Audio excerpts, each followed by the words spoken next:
Hey there, welcome back to the Back Pocket Creative. Thank you for listening, watching, sharing, whatever you do to support me. I appreciate it. So this week, real simple, easy, quick topic that I'm going to talk about this week, and that is it's not just theirs, it's yours. In the sense that when I come on a project or anything like that, a lot of times as a creative, if you're working for pay in the sense of like you're just kind of like say a freelancer or whatever, or you're a volunteer that's just coming in, you're working on a project. A lot of times it's easy not to take ownership over something in the sense of, okay, it's their project. Let them be passionate about it. I'm just going to do my job and get out. And I get that. That is something that is common in the creative space, especially with freelancers and things like that. And no one will fault you for doing that because you know what? Hey, get your bag. It's not a big deal. But the way that I have always operated is I use phraseology like us, we. I involve myself in the project from the jump, from the pitch, from the quote. So when it's how do we improve this, is how do we as a team improve this, or when I'm referring to the project, I'll try to insert myself into it because what it does is it shows the person that's paying you, the person that you're volunteering for, whatever, that you care.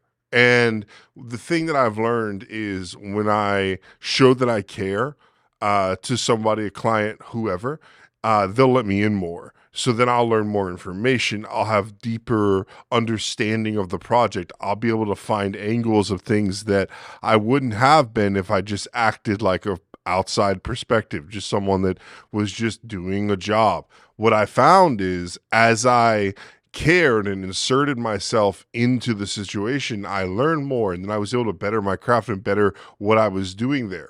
So for me, why I do that is because I care about everything I touch.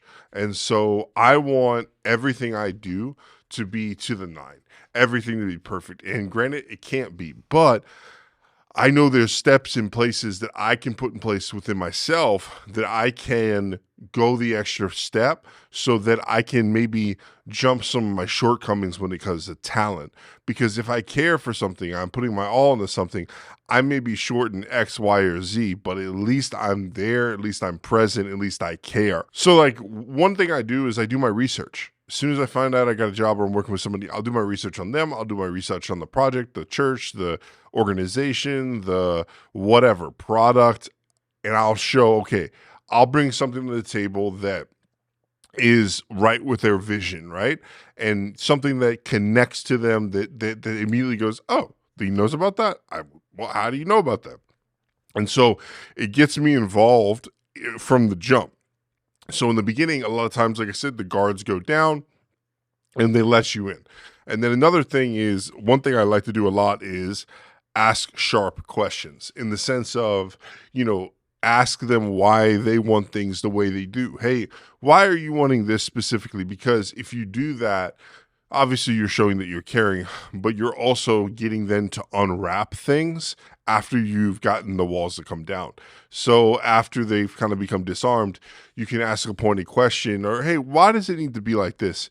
And they can unwrap it to you. And sometimes what I've seen clients do is they'll start to unwrap things and go, oh, I don't even know why we're doing this. Or they're doing it because somebody recommended they did it X amount of years ago, and it didn't really make sense, but that person was held to a high esteem. And so that's why they're doing the project the way they're doing it. Not because it's the best way, but because somebody suggests that they do it that way. So as I unpeel and unwrap, I realize, oh, okay, we can do it a better way. What do you think about this? And because I've disarmed them with caring, disarmed them with asking the right question, now we're able to put my best foot forward, and then we're also able to deliver them a good product. And a lot of times, one thing I do is I try to identify the holes in things, the holes in the project, the things that could go wrong, because I think that will always give you an edge, because a lot of times creatives that I work with, people that I work with in the space, they'll get to a certain point and they'll just fall in pit hole after pit hole after pit hole with freelance projects because they didn't do their time to go, okay, what are the possible things that could go wrong? How do we prevent them? Can we call them out beforehand? And if we do that and you address the problems and you address anything that could come in your way, then that can give you more value as a creator, as someone that works in this space. And so that's one thing I encourage you to do is list everything out and go, okay, what could possibly go wrong relationally, in the project, in the delivery of the project, in the execution of whatever, in the release of the project. Identify it all, and then if you can put safeguards in to make sure it doesn't happen, but address things with your client, with whoever you're working with. Hey, have you thought about XYZ? Hey, what happens if this happens? I am the person that will ask a million doomsday questions if I'm allowed to, because they're important. A lot of people in especially in production don't want to ask the doomsday questions because it's like, oh, we'll just deal with it when we get to it. But it's like, okay, but if this happens, what do you prefer? Because a lot of times, especially if it's in a, say, a live environment, in the sense that once the moment's over, you don't get to go back. If you work in those kind of fields, you need to be a doomsday person when it comes to that project. And so a lot of times I find that people, especially people I film weddings with and stuff, they don't try to troubleshoot things beforehand. They just let things happen, and then they solve them in the moment, and they spend 10 minutes trying to figure out, whoa, should I do this, that, the other? And, a lot of times it'd be like preferences, the bride or groom wanted this, and now that can't happen. So now what about this? But if you'd asked that question before, you'd know.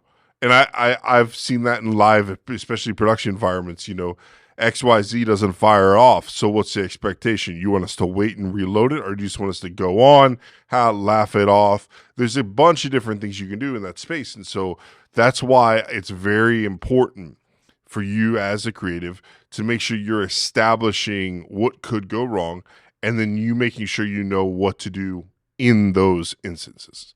So today has been a very short episode, but think that, mix it up occasionally with shorter episodes than longer episodes, and shorter topics and longer topics and middle of the ground.